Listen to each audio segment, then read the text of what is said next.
So, hello mga guys, no, ngayon is mag alas 4 na nga, is syempre is maglilinis tayo sa bahay natin. Let's go!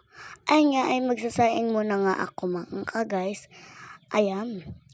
Ayan, ito mga kanin na guys, is na naman natitira, is nilalagay ko dyan sa pinggan na yan, para wag naman masayang. Pero hindi namin yan kinakain guys.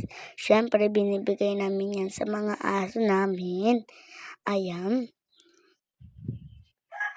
At ayan, pagkatapos ko magsaing mga ka-guys, is nagwawalis na naman ako dito sa aming bahay.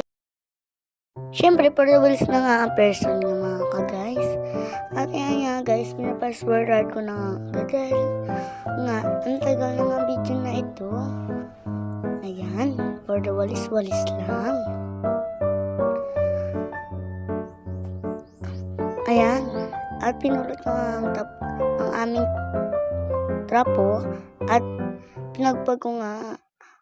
At yan, pagkatapos ko pagwalis ay nandito naman ako sa aming pingganan. Syempre, ako na naman ay maghuhugas ng aming pinggan. Ayan po ang aking ginagawa laging hapon.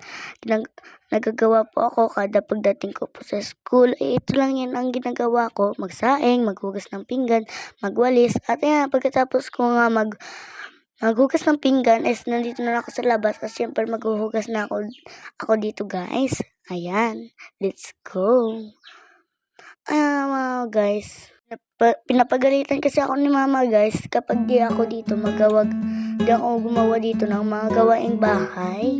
At yan, gumagawa lang ako nga araw-araw ng gawaing bahay. Ayan nga, pinapasword ko na ang pagwawalis ko mga ka-guys. Ayan.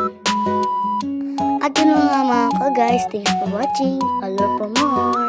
I love you.